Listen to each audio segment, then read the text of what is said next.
It's really a pleasure to have Tom Dunkel here. He's the author of Colorblind, The Forgotten Team That Broke Baseball's Color Line. For those of you who don't know his background, he's a freelance journalist. He's written for the Washington Post, Sports Illustrated, the Wall Street Journal, the New York Times. He lives in Washington, and that makes us especially happy to have him here because we always like to provide a venue for our local authors. So welcome for that reason as well. And I have to say, I love this book. Colorblind is sports journalism and narrative history at its best. As he will tell you, it's the story of how a white businessman assembled a formidable semi-pro baseball team that included some of the nation's most talented black ball players. But this did not happen in New York City or Chicago or a major metropolitan area. It happened in the drought-ravaged, depression-ravaged remoteness of Bismarck, North Dakota. And even more than that, in the mid-1930s, well before Jackie Robinson donned number 42 for the Dodgers 66 years ago this week. I just counted. It's April 15th. Seems to be a big day in American history. Most of us, if you're a certain age, have heard of Satchel Paige. I was just telling Tom that I remember being a kid and my father coming back from a trip. I lived in the Bay Area. And he was so excited because on this trip, on this airplane, he actually sat next to Satchel Paige. Of course, Tom reminded me that there are many Satchel Paige stories. So we have to hope that the person really sitting next to my dad really was Satchel Paige and not an imposter of Satchel Paige. And maybe if you're really a baseball fanatic, you've heard of Quincy Troop. But in this book, Tom introduces us to an enormous cast of players whose names and talents were obscured by the color line that excluded blacks from the majors until Jackie Robinson, of course, broke the major league color barrier. I've always thought I love sports. I was once a sports writer myself, too. We love doing sports books here. And I think one of the reasons that sports books matter so much is that great sports journalism is really, as we all know, about more than sports. It's really uses sports as a window on the human condition, on the circumstances that elevate some people while others falter. And of course, it gives us a window on our collective selves, on who we are as a society, as a country, and as a culture. I'm going to stop talking now and let him tell you about his book. It's a great, great book. I can't say enough good things about it. Just a terrific read and a terrific addition to really the story of baseball, the story of race in this country, and the story of the U.S. Overall. So please join me in welcoming Tom Dunkel to Politics and Prose.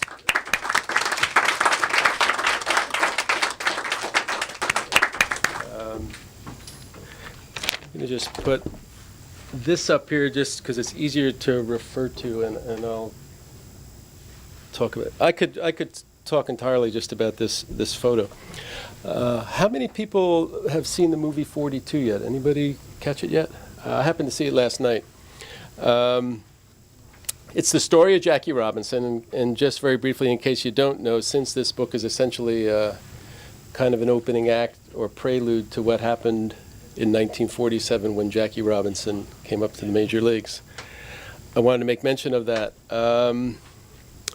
In the movie, there's a scene that is kind of an iconic moment in baseball history, and it was early in the 1947 season, and by this time, Robinson had already been receiving death threats. There was a petition among his own teammates that some of them didn't want to play with him.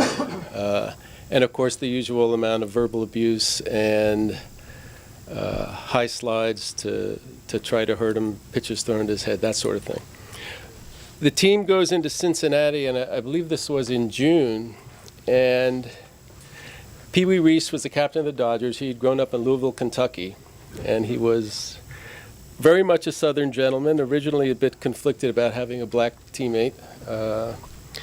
And during the course of the movie, there's a scene that happens between innings. I had heard this happen during batting practice that day when they were out fielding ground balls and stuff. But the point being that Pee Wee Reese walks over to Jackie Robinson and makes a deliberate point to drape his left arm over Robinson's shoulders. And that was not by accident. He was sending a message both to his teammates that I accept this man, he is our teammate, and we're going to make this work. But it was also a message to the people that were in the crowd that day in Cincinnati, and also to the country, that what was called the so-called Great Experiment that Branch Rickey had or was the architect of, that they were going to make this work. So this is why I'd like to reference this picture. This is the only photo of this Bismarck team, and the essential arc of this story is the years 1933 to 1935. This picture was taken, the best I could determine, it was July 29th, 1935, before they go down to Wichita, Kansas, where a sports promoter in Wichita had organized the first ever national tournament for semi-pro teams.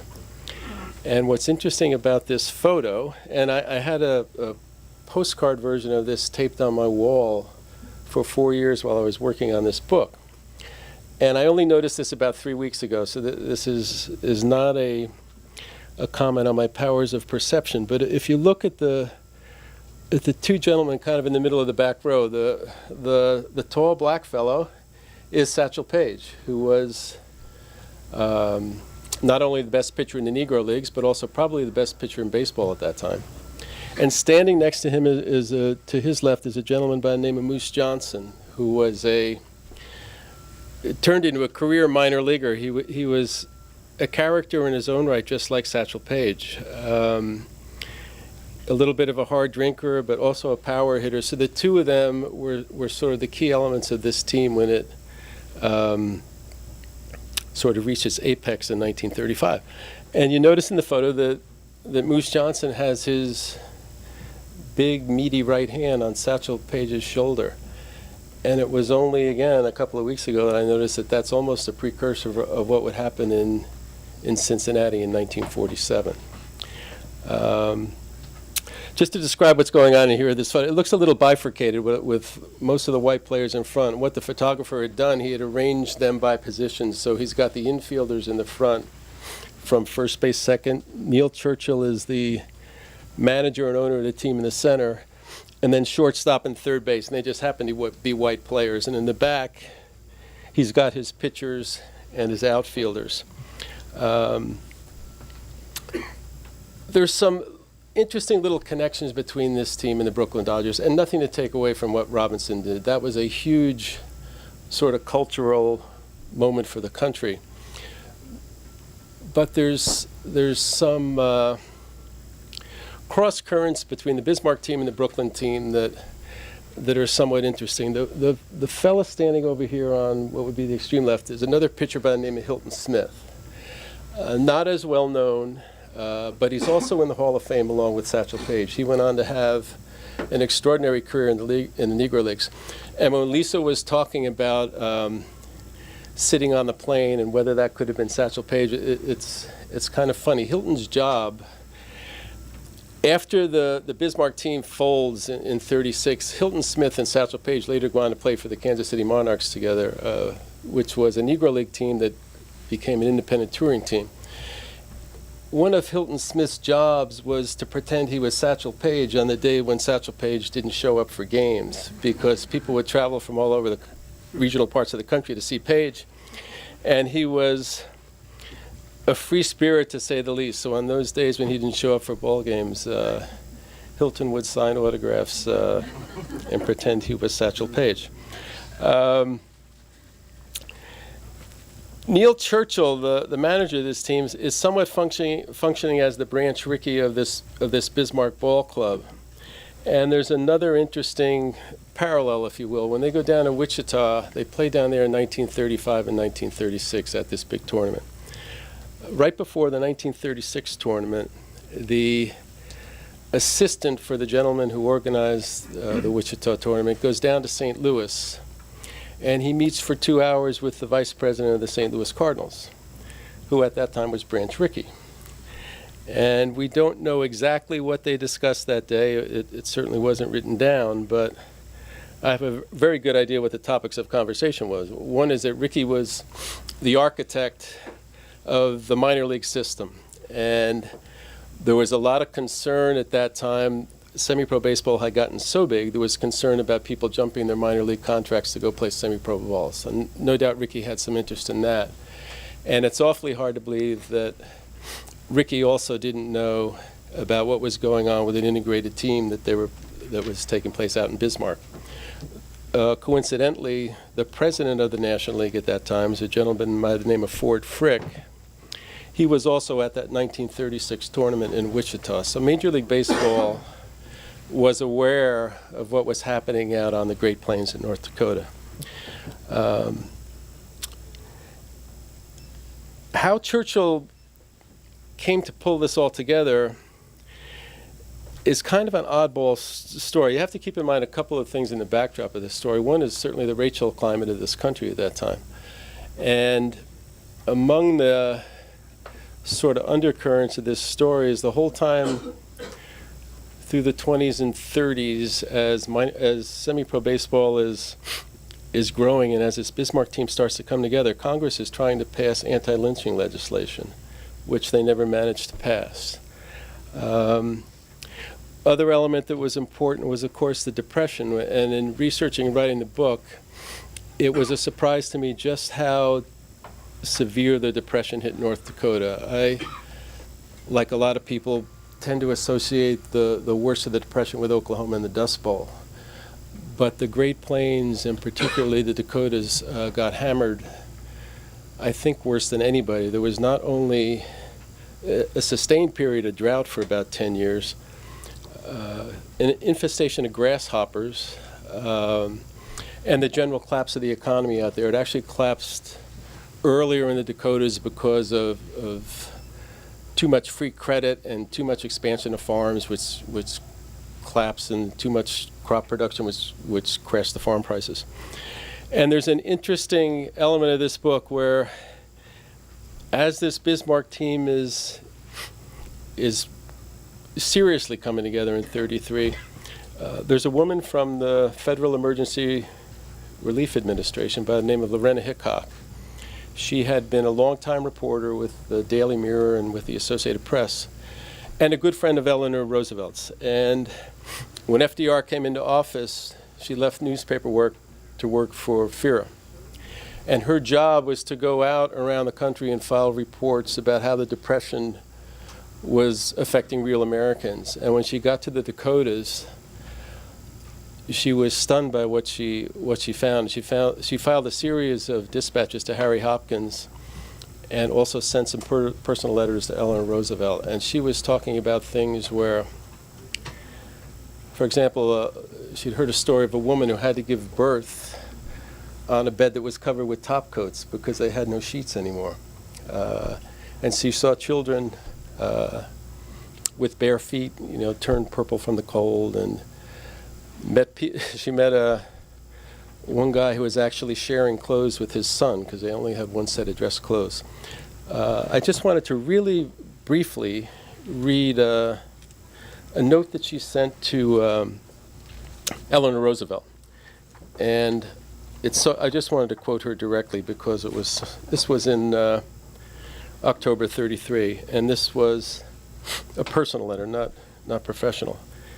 And it reads as follows: "These plains are beautiful, but oh, the terrible crushing drabness of life. If I had to live here, I think I'd just quietly call it a day and commit suicide. The people up here, farmers, people on relief, and those administering relief are in a daze. A sort of nameless dread hangs over the place." This is a situation that Neil Churchill was dealing with as he's trying to build a baseball team. And to give you a little bit of background on Churchill, he had grown up in Wisconsin, quite poor. And he played semi-pro baseball himself as a youngster. He was a catcher and quite a good ball player. He marries young, fails at several businesses.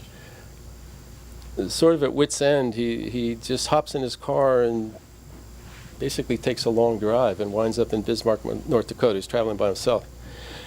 And contracts a case of food poisoning, winds up staying in the town for 3 or 4 days and decides that he likes it. And by good fortune or happenstance gets offered a job as a car salesman and discovers that he has a particular affinity or ability as a salesman. Fast forwarding very quickly, he leaves town for a couple of years to accept a job at the Chrysler Corporation that was just starting, goes to Minneapolis, comes back to Bismarck in 25, And as part of getting re-immersed in the city, he gets involved with sports in town. And he serves as a general manager of a basketball team they had. And then he takes over in 26 as manager of the town baseball team. Two things important to know about Churchill. He did not smoke, he did not drink, but he was a compulsive gambler. And he would wind up essentially funding this team with his gambling winnings. When he takes over the team in 26, he was a businessman, and by this time, semi-pro baseball had gotten so big and so competitive that as the evolution of the sport, towns started paying players. And there was a lot of controversy about whether some of these little towns in North Dakota could afford to do that. And the Bismarck town the town baseball team was in debt that time. It would be the equivalent of about $65,000 in today's money. So Churchill takes over the team, and even though he had played semi-pro ball himself, ditches all the semi-pro players. And he rebuilds a team just out of his local talent, and it winds up to be a very good baseball team. So he does it for 3 years, strictly with amateur talent, burns himself out doing that, steps back from the team for 3 years, gets involved just on a promotional basis, but then in 1933 comes back and decides to manage the town team. And that's when the whole dynamic of the team changed. And one thing that happened in the interim was a nearby town, neighboring town of Jamestown, North Dakota, and in the North Dakota neighboring town was 100 miles away. They were rivals both in sports and in politics. Bismarck's the capital of North Dakota. And at one point, Jamestown had actually tried to lure the capital to their city because they felt the people in Bismarck's a little further west. They felt they were a little bit too backward to be the capital town in North Dakota. So the team in Jamestown in 1932 hired a couple of black players. And when Churchill comes back with the team in 33, he wants to match what Jamestown is doing. So he begins to bring some Negro players of his own. And the Jamestown team, the distinction with these two teams primarily would be that Jamestown had black players for a couple of years, and then in 1934 ditched all its black players. It was just too controversial for the town. And the Jamestown newspaper had, again, very evocative of 1947, the Jamestown newspaper referred to this as the great experiment of fielding a white team, which is exact terminology that Branch Rickey had used to field a black team in Major League Baseball. So in 33, Churchill bit by bit starts to build his team, and he first brings in one player from the Negro Leagues, a pitcher by the name of Roosevelt Davis. A month later brings in this young fellow by the name of Quincy Troop from Chicago. And Troop was only 20 years old, and in this book, he's sort of the callow youth, or the innocence of baseball, if you would. He had described baseball at that time, again, he's 20 years old, as his mother, his father, and his best friend. So he was lured away from Chicago because he had been a backup catcher with the Chicago American Giants, and he was looking for a chance to play baseball every day. So Churchill reached out through his Chicago connections, and a Chicago connection, of all things, came about through this basketball team they had out in North Dakota. Churchill was just involved on the scheduling level and ticket sales level of that team. One of the teams they played was the Harlem Globetrotters, who were just at that point starting out in Chicago. So Churchill had developed a friendship with Abe Saperstein, who was the mastermind of the Globetrotters. That was his Chicago connection for a couple of these ball players. So Troop comes out in July. Another player by the name of Granville Haley comes out in a couple of weeks later in July. And then in August, Churchill sort of takes his team into the stratosphere. And the way he does that is he makes another call to Abe Saperstein. And he says, I want to get the best baseball player, the best pitcher I can find in the Negro Leagues. And who is it?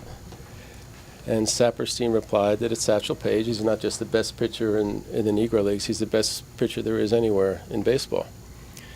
And he says, you're not going to be able to get him. At this time, Satchel was pitching for the Pittsburgh Crawfords in the Negro League. And Churchill, being a salesman and being a good salesman, asked for his phone number. And he called him up, and I have to presume he made the sales pitch of his life to get Paige to hop on a sleeper train to go about halfway across the country and join the team in Bismarck. And what had happened is that Satchel, as was true of a lot of Satchel's relationships with management, was going through one of his off-again phases with the owner of the Pittsburgh Crawfords, a guy named Gus Greenlee. And Satchel didn't think he was getting enough money to play for Pittsburgh, so Churchill calls him up and offers him $450 a month in a used Chrysler, and he heads out to Bismarck, North Dakota. So I was going to read a short passage of that. He arrives in town on August 12th, 1933. He takes the overnight train from Pittsburgh. And on August 13th, 1933, he pitches for the first time. In the course of the end of that season, Jamestown and Bismarck would have 5 more games. And Paige's reputation was such that it had preceded him before he got to North Dakota. He was well known across the country.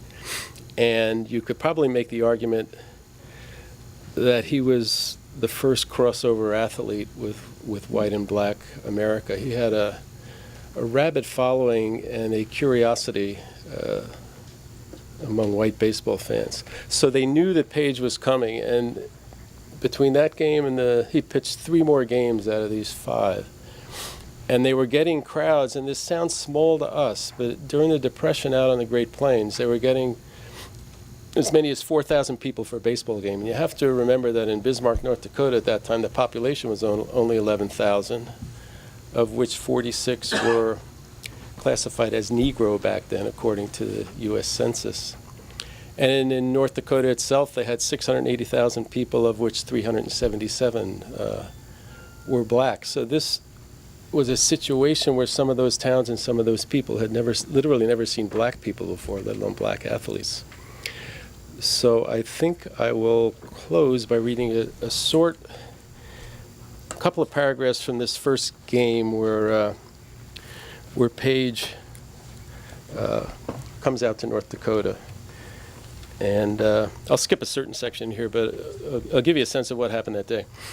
Bismarck's ballpark was of classic small-town design. A horseshoe-shaped grandstand, painted dark green, curled from first base to third base. A roof shielded those fortunate ticket holders from the sun and rain. A chicken wire screen spared them the pain and indignity of getting bonked by foul balls. They had their choice of about 10 rows of rump-busting wooden planks on which to sit, like church pews for masochists. Beyond the confines of the grandstand were the lower-priced exposed bleachers with the same hardwood seating. Directly behind and above home plate, a tiny bunker of a press box clung to the grandstand roof. There was no home run fence. Bleacher bums could opt to stand or park their cars deep in center field, hoping they might, if they didn't mind dodging any extra base hits that came bouncing by. Railroad tracks ran along the eastbound shoulder of Main Street, which was elevated in that part of town, creating a grassy berm that paralleled the right field foul line of the ball field. Fans who couldn't afford to buy a ticket or didn't have time to stay for an entire game could watch free from the hillside. That's also where the spillover crowd congregated in the event of a sellout. For Sunday's game, pardon me, this was Sunday when Paige first pitched. For Sunday's game against Jamestown, the hill was packed as tight as anyone had ever seen it. In all, an estimated 3,000 people came to see the Satchel show. He was pitching against another alumnus of the Negro Leagues by the name of Barney Brown, who was pitching for the Jamestown team. And through the first 7 innings, there was no score. Then Jamestown, well, I'll pick up here. In the top of the 6th, Paige faltered.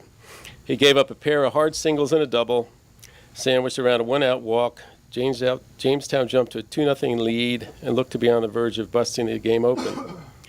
Paige responded by turning up the heat, impressing a Jamestown Sun reporter by fanning the next two hitters, quote, with balls that were so fast one could hardly see them.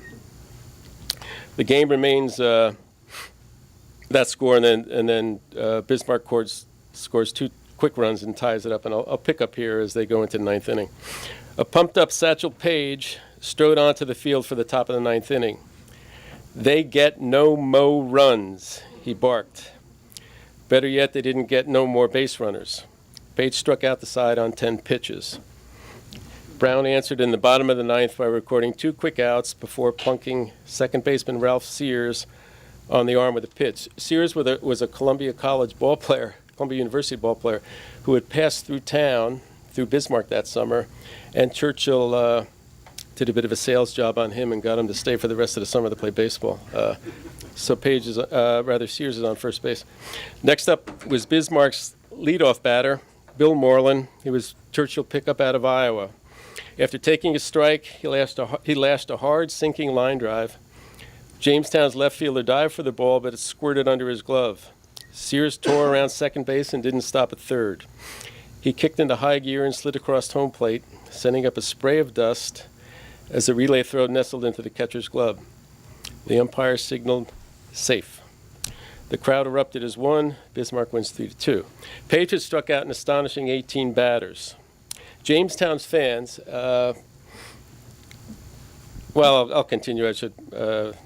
Jamestown's fans, some of whom ended up on the wrong end of a $1,000 bet. Churchill and some of the people in Jamestown had put $1,000 on this game, and that's the equivalent of about $18,000 today. So this was not small money that these guys were betting on games. Fans ended up on the wrong end of a $1,000 bet, scowled on the train ride home, but they could appreciate the sentiment expressed in the next day's edition of the Jamestown Sun. Quote, "The two teams played a brand of baseball that is not any better any place in the country, no matter where the players are from or the diamond is located. The game was a masterpiece," end of quote. Neil Churchill couldn't have agreed more. A memorable ball game, and he had a wad of cash in his pocket to prove it. So that's the end of Satchel Paige's first game in Bismarck. He would, Satchel being Satchel, he would wander away in 1934 and go back to play for the Pittsburgh Crawfords. And then in 1935, he came back and played in Bismarck for the entire season. That's the year they went to the tournament down in Wichita. In 1936, Satchel being Satchel, he went back to the Pittsburgh Crawfords again.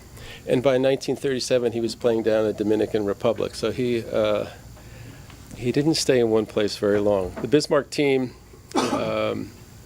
Churchill burned out again as manager, and he, keeping in mind that he was also funding this whole enterprise, and he was running a payroll that certainly that would rival most minor league teams and most of the Negro League teams. Major league payrolls would be larger because they had bigger rosters. And in 1936, he steps away from the team, and then he returns just to manage him for the Wichita tournament. And then after that, he steps away entirely.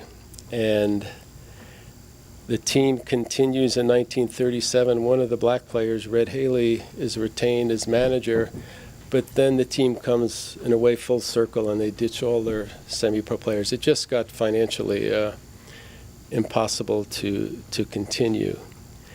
And shortly after that, by 38, the team starts to splinter and essentially turns back into a recreational baseball team.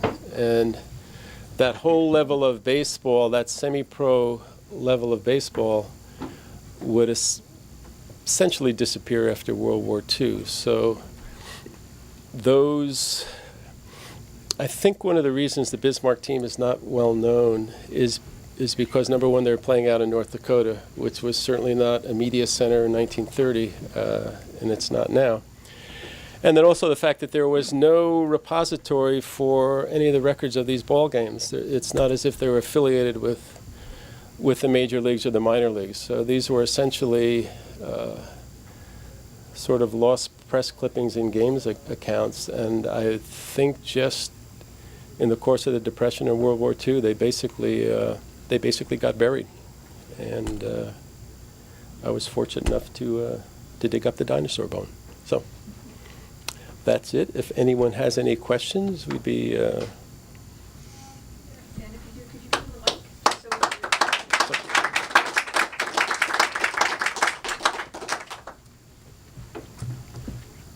Yes, thank you. I read about your book in the Washington Post because that's where I get most of my information. This could be dangerous, Lisa. You know? A couple of things the reviewer said I didn't think were nice. But I would like to know, in your research, did you find any descendants of Satchel Paige or any of the other black players? And if so, were they, did they have anything to contribute? Because in all my readings, I don't recall any of the authors say they met any of the descendants of the older players and what they may have been able to contribute to his writing of their books or anything of that nature. Yeah, I did speak to some. It was hard for this book, number one, because of the passage of time. So it's hard to find some of those people. I did. It was hard to find descendants of the white players on that team. But yeah, I talked to Paige's family only to fact check some things. Red Haley, Granville Haley's, his sister-in-law is still alive, a niece and nephew is still alive. I spoke with them. The disappointment for me was Quincy Troop's son. Quincy Troop Jr. is still alive. He's actually a poet and a writer. And he was going to talk to me early on. He agreed to. And then he changed his mind because he said he wants to write a biography on his father at some time. So that connection was lost to me. Hilton Smith's son I made contact with. And I know supposedly why he didn't talk to me, but it was conveyed to me hearsay by someone, and I don't feel comfortable publicly saying so. Yeah. So those among the black players were the families I was able to contact. Mm-hmm. Among the white players, Churchills, when I started the book, his two sons were still alive. One of them is now deceased. Moose Johnson, some of his family is still alive. His daughter is still alive, and some nieces and nephews. Joe Desiderato was a third baseman on that team out of Chicago. His daughter is still alive, and he actually roomed with Satchel Paige for a bit out in Bismarck. And his nephew is a scout with the Boston Red Sox. The Quincy Troop connection disappointed me, but you have to respect somebody's feelings not to talk to you. I try to convey to him that no book is going to be in competition with another book, but apparently it's not how he saw it. So, very good. All right. Good luck to you. Thank you. I actually do have one while anybody else is thinking. It's interesting how and why you decided to write this book. I'm wondering if you could just talk about what happened. I left the Baltimore Sun in June of 2007, and I returned to magazine work, and I was doing a story for the New York Times Sunday magazine on aging, of all things. It was not related to baseball at all. And in the course of that research, you could say I was procrastinating. I would say I was just doing some constructive research online. But I did some kind of Google search for that topic, and it pulled up an obituary on Ted Radcliffe, who was another one of the African American ball players on this team. Radcliffe, at this time, the obit was 2 years old. But what attracted my attention was that he died when he was 103, and that also his nickname, which had been given to him by Damon Runyon, was Double Duty Radcliffe, because he was a pitcher and a catcher, which is, I don't think there's been probably a dozen players in the history of baseball on any elite level that both would pitch and catch. It was highly unusual. And in the course of reading the obit, I got a little more curious, so I think I pulled up his Wikipedia bio, of all things. And in the Wikipedia bio, there was a one-sentence reference that he had played integrated baseball in North Dakota in the mid-1930s. And I grew up playing baseball. I come from a baseball family, if you would. So I knew 1947 and Jackie Robinson. So if something was going out on the Great Plains in the 1930s with integrated sports, I was curious to know a little bit more. And then when I did a little more reading and found out that Satchel Paige was on the team, that's when your eyes kind of light up, and you know that there's certainly two good characters to work with. Radcliffe was said to be the only person that could out-talk Satchel Paige. So the two of them, I knew I had some basis of a story. And then once I learned about Churchill, I thought it could be a book, but I wasn't sure it could be a book without finding his family. So once I found his family, I was kind of off to the races. Yes, Miss Nell. I am curious, having just seen the movie 42 and seen the reaction of the teammates and the people in the stands, very, very harsh toward Jackie Robinson. Were the fans supportive? Were there? I mean, in 42, the team made a petition to keep him off the train. So, it's nice that the guy's got his hand on his shoulder, and that's an indication of teamwork. But I just am wondering, was there any pushback either in the press or the fans or the other teammates? Yeah, that's a multi-part question. In terms of his teammates, they got along remarkably well. There was one incident that Paige referred to. He didn't specify which game it was. It was sometime in that 1933 season. He got angry at his teammates one day for muffing a couple of balls, and he got back into the dugout and kind of chewed him out. And he said, this kind of stuff wouldn't happen where I come from. And he thought he heard somebody drop the N-word on him. And he walked out to pitch the next inning and noticed that some of his players weren't out on the field. And his outfielders apparently stayed in the dugout that inning, and he managed to get through that half inning, but he came back and actually, according to Satchel, apologized to his teammates, and that was the last time they had an incident. So the team got along very well. In fact, that's one of the interesting things about that ball club. Again, there were a couple of certainly scattered situations of integrated teams, but this team was different because they got along so well, because they had a higher profile than the other teams, and because they also actually won and at a talent level were best. In terms of the town of Bismarck, it's quite interesting. It was very much a kind of a conflicted response. Of course, it's the 1930s, so the black players, there was only one hotel they could stay in. It was a working man's hotel in town, the only place they could get a room. There were some rooming houses that Churchill was able to line up on the south side of town, which was where the small black population was. They couldn't get served in a restaurant, of course, in Bismarck. But ironically, or perhaps contradictorily, Quincy Troop in particular started working with the local Little League kids in Bismarck, and they actually, and again, this is August 1933, towards the end of the season, they held a Quincy Troop night at the baseball park in Bismarck, North Dakota.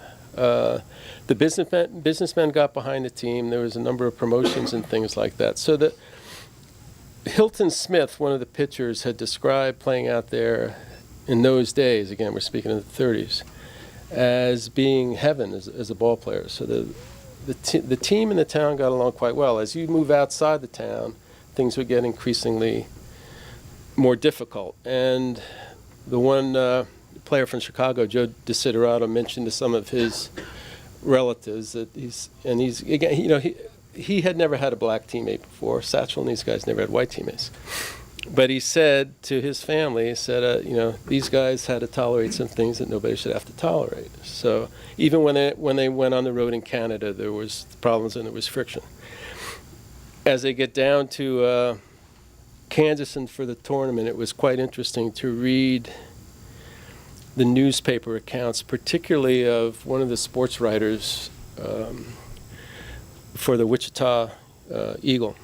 And he was almost thinking out loud in print. And by modern standards, it's shocking the dialogue that was taking place within himself, where he would, again, this is the vernacular of the day, where he's talking about, I can remember some of his paraphrases off the top of my head, that it was very hot. The one summer it was particular heat wave, and he's writing about how, well, Bismarck might have an advantage because we know colored boys can take the heat better than white folk. Or that they are naturally better throwers from the outfield, all this bizarre stuff. But he, the same sports writer, in 1936, published at length a long letter that one of the readers had sent to the paper, talking about Quincy Troop's comportment during the tournament, and what a gentleman he was, what a good ball player he was, and regardless, and this is from the letter, whether he's red, white, blue, or purple, he should be accepted. So the same sports writer felt people should read that. Coincidentally, that writer, his name is Pete Leitner, wound up dying in a small plane crash coming back from the 1960 Olympic trials in California.